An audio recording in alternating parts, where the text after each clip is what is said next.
11 सितंबर 1893 Chicago में हुए विश्व धर्म सम्मेलन में अपने अपने देशों को रिप्रेजेंट करने के लिए उनके लोग आए हुए थे और हमारे भारत से गए थे श्री स्वामी विवेकानंद। सभी ने वहां पर भाषण दिया, लेकिन स्वामी विवेकानंद ने धर्म, हिंदुत्व, वेद, गीता और भारत पर जो स्पीच दी थी उससे पूरी की पूरी दुनिया हिल गई और वहां पर मौजूद हर एक दर्शक तालियां बजाने से अपने हाथ रोक नहीं पाया। और आज 150 साल बाद भी उस स्पीच की चर्चा विश्व भर में होती है। Sisters and brothers of America,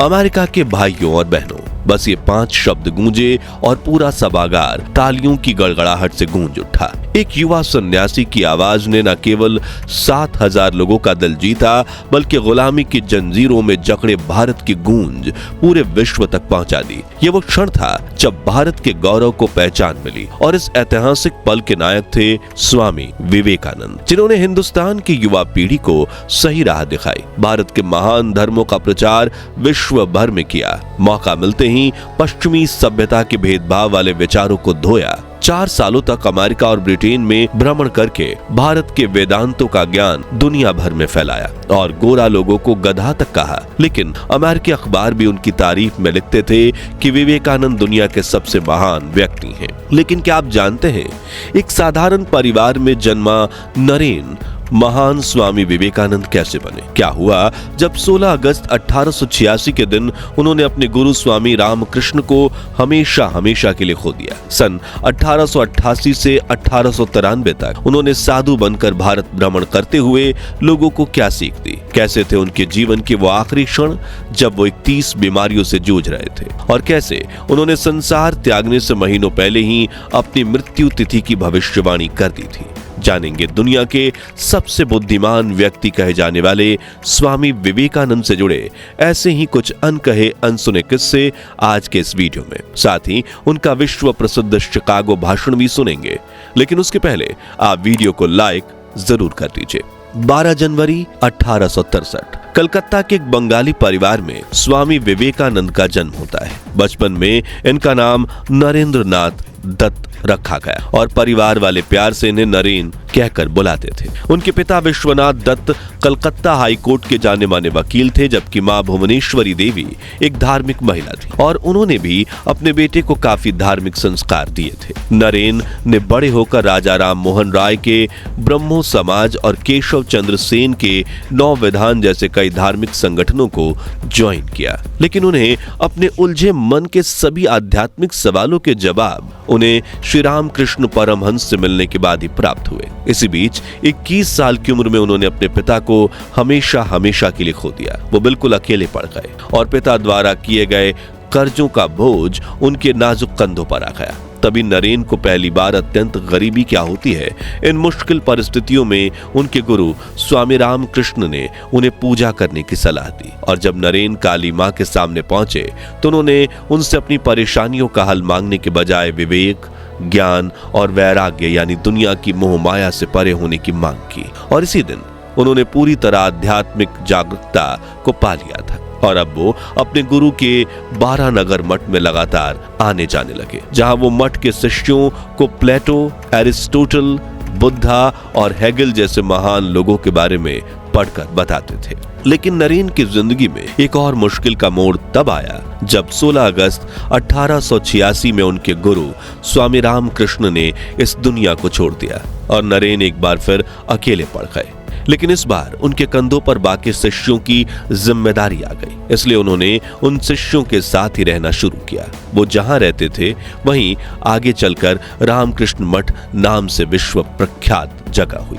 मगर फिर आगे चलकर 1888 में उन्होंने स्वामी रामकृष्ण परमहंस की धर्मपत्नी और अपनी गुरु मां श्री शारदा देवी से आशीर्वाद लेकर 12 नगर मठ छोड़कर भारत भ्रमण करने का फैसला किया और ये कसम खाई कि वो अपने देश के लिए, लोगों की भलाई के लिए अपना जीवन कुर्बान कर देंगे। हाथ में एक लकड़ी और पानी का कमंडल लेकर साधु के वेश में उन्होंने लाहौर से लेकर कन्याकुमारी तक पूरे अखंड भारत का भ्रमण शुरू किया। सबसे पहले वो वाराणसी गए, जिसे भारत की सबसे पवित्र जगह माना जाता है। यहीं पर गौतम बुद्ध और शंकराचार्य जैसे महान संतों को भगवान से ज्ञान की प्राप्ति हुई थी। यहाँ आकर नरेन को गंगा मैया का आशीर्वाद मिला। उन्होंने अपने शरीर के अंदर नई ऊर्जा महसूस की। उसके बाद वो पूरे देश का भ्रमण करने लगे। इसकी तरह अगले 5 सालों तक उन्होंने यात्राएं की और इस दौरान हजारों लोगों की मदद की। उन्हें जीवन का असली महत्व समझाया, धर्म का सही महत्व समझाया। जिसके बाद सन 1893 में एक दिन उन्हें शिकागो में होने वाले विश्व धर्म सम्मेलन में शामिल होने का अवसर मिला और उन्होंने वहां जाकर भारत को, हिंदुत्व को और अपने गुरु श्री रामकृष्ण परमहंस की विचारधारा को लोगों तक पहुंचाने का निर्णय लिया और इसी सम्मेलन में उन्हें विश्व प्रसिद्धि मिली। लेकिन इस स्पीच को सुनने से पहले हम स्वामी विवेकानंद जी के जीवन के अगले पड़ाव के बारे में जान लें। स्वामी विवेकानंद से जुड़ा एक दिलचस्प किस्सा यह है कि विवेकानंद नाम मिलने से पहले वो खुद को सच्चिदानंद कहकर पुकारा करते थे।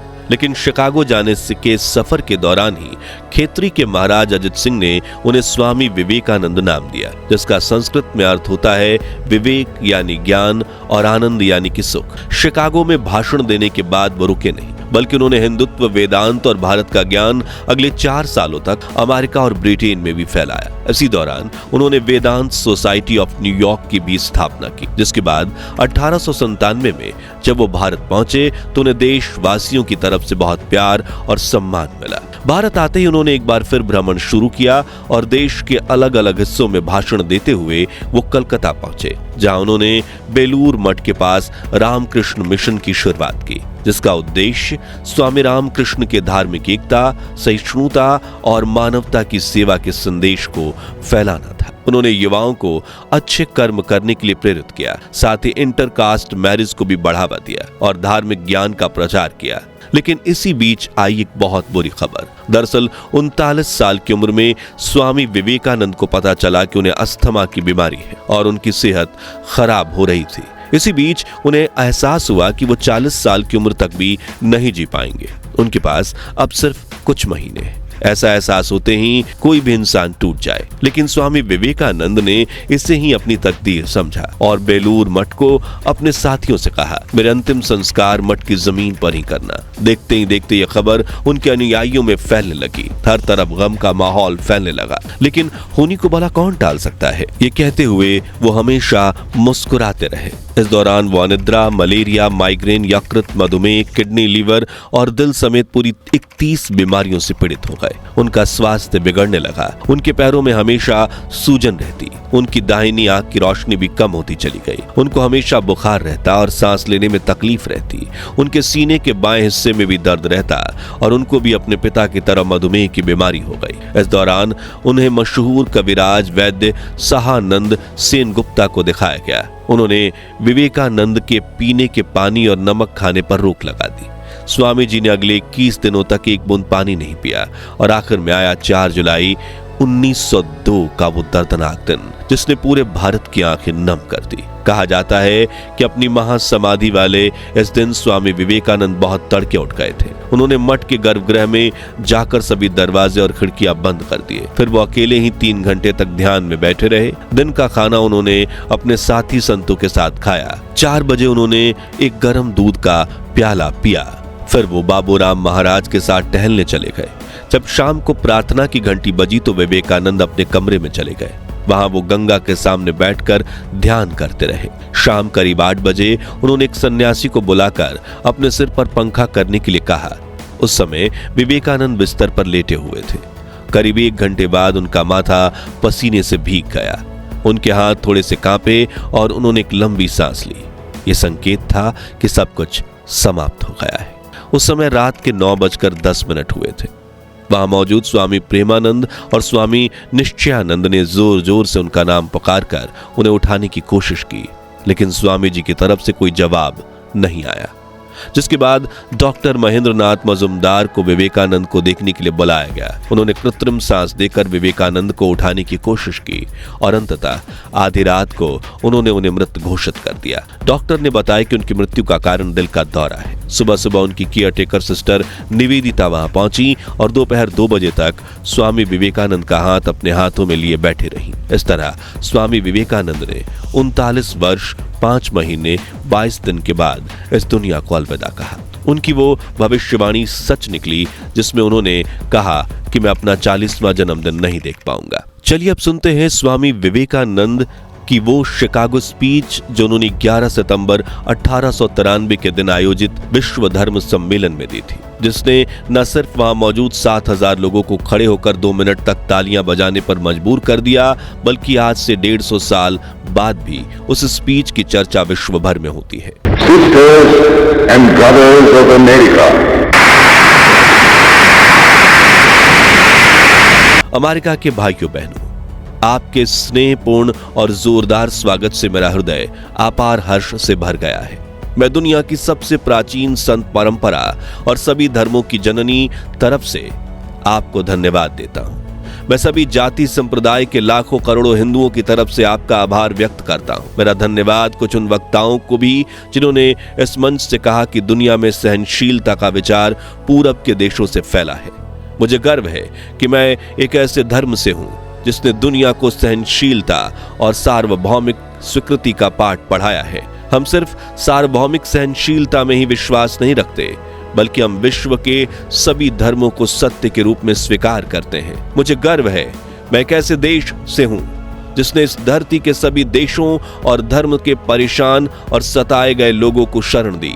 मुझे यह बताते हुए गर्व हो रहा है कि हमने अपने हृदय में उन इजराइलियों की पवित्र स्मृतियां सजो कर रखी हैं जिनके धर्म स्थलों को रोमन हमलावरों ने तोड़कर खंडहर बनवा दिया था। तब उन्होंने दक्षिण भारत में शरण ली थी। मुझे इस बात का गर्व है कि मैं एक ऐसे धर्म से हूं जिसने महान पारसी धर्म के लोगों को शरण दी और अभी भी उन्हें पाल पोस रहे हैं। मैं इस मौके पर वह श्लोक सुनाना चाहता हूं जो मैंने बचपन में याद किया था और जिसे रोज करोड़ों लोग दोहराते हैं।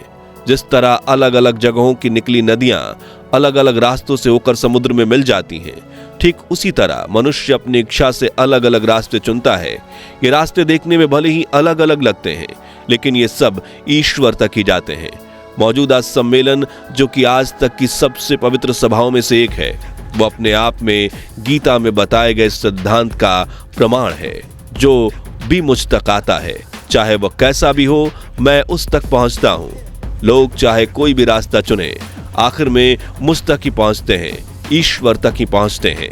सांप्रदायिकता, कट्टरता और इसके भयानक वंशजों के धार्मिक हट के लंबे समय से इस खूबसूरत धरती को जकड़ रखा है। उन्होंने इस धरती को हिंसा से भर दिया है और कितनी ही बार यह धरती खून से लाल हो चुकी है।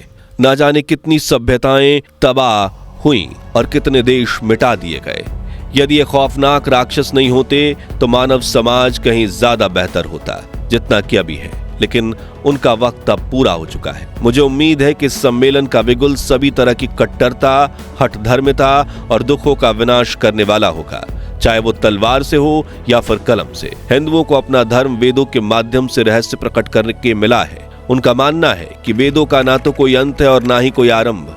आप सभी को अजीब लग सकता है कि कोई भी किताब बिना शुरुआत या अंत के कैसे हो सकती है, लेकिन वेदों का मतलब किताब से नहीं, वेदों का मतलब अलग अलग समय में अलग अलग व्यक्तियों द्वारा खोजे गए आध्यात्मिक नियमों का संचित खजाना। जैसे ग्रेविटेशनल रूल हमें पता लगने से पहले भी काम करता था, अगर मनुष्य जाति उसे भूल भी जाए तो भी वह अपना काम करता ही रहेगा। और ठीक यही बात आध्यात्मिक जगत का पालन करने वाले नियमों के संबंध में भी है। वेद हमें यह सिखाते हैं कि दुनिया का ना तो कोई आरंभ है और ना ही कोई अंत। कुछ लोग जन्म से सुखी होते हैं तो कुछ लोग जन्म से ही दुखी होते हैं। कुछ लोग अच्छे स्वास्थ्य का आनंद भोगते हैं तो कई लोगों के हाथ पांव नहीं होते। कई लोगों को सुंदर शरीर, सुंदर चेहरा, उत्साहपूर्ण मन और सभी आवश्यक सामग्रियां मिल जाती हैं, तो कुछ लोगों की पूरी जिंदगी दुख में कट जाती है। तो ऐसा क्यों है कि एक ईश्वर ने अलग अलग तरह के लोग उत्पन्न किया, एक को सुखी बनाया तो दूसरे को दुखी बनाया? ऐसा क्यों किया? भगवान ने ऐसा पक्षपात क्यों किया? देखिए, सभी धर्म में यह बताया जाता है कि ईश्वर भेदभाव नहीं करते, इसलिए जन्म से पहले ही कुछ ऐसे कारण रहे होंगे जिसके फलस्वरूप इंसान सुखी या दुखी होता है, और वे कारण उसके पिछले जन्म के कर्म। और वेद में हमें प्रेम के संबंध में भी इसी प्रकार की शिक्षा देते हैं। प्रेम के संबंध में भगवान श्री कृष्ण का उपदेश है कि मनुष्य को इस संसार में कमल के पत्ते की तरह रहना चाहिए। कमल का पत्ता जैसे पानी में रहकर भी उससे भीगता नहीं, उसी प्रकार मनुष्य को संसार में रहकर उसका हृदय ईश्वर में लगा रहे और हाथ कर्म में लगा रहे। आखिर में बस इतना कहना चाहूंगा कि अगर कोई ये चाहता है कि सारे धर्म नष्ट हो जाएं और सिर्फ उसका धर्म बचे, तो मैं उसे स्पष्ट शब्दों में ये कह देता हूं कि शीघ्र ही सारे धर्मों के प्रतिरोध के बावजूद हर धर्म की पताका पर यह लिखा रहेगा कि सहायता करो, लड़ो मत, आत्मसार करो, विनाश नहीं, शांति रखो, मतभेद नहीं। आप सभी को मेरा कोटि कोटि धन्यवाद। तो मित्रों, अगर आपको भी भारत की महान शख्सियतों में से एक स्वामी विवेकानंद जी पर गर्व है तो कमेंट बॉक्स में उनकी तारीफ में 2 बोल जरूर लिखिए। और अगर आपने इस सीरीज का पार्ट 1 नहीं देखा तो आप यहां क्लिक करके देख सकते हैं। उम्मीद है आपको ये वीडियो पसंद आई होगी। अगर हाँ तो इसे लाइक और शेयर करके 11,000 लाइक्स के लक्ष्य को हासिल करने में हमारी मदद कीजिए। और ऐसे ही दिल छू लेने वाले वीडियोस के लिए हमारे चैनल को सब्सक्राइब करके पास वाली घंटी जरूर बजा दीजिए। जय हिंद, जय भारत।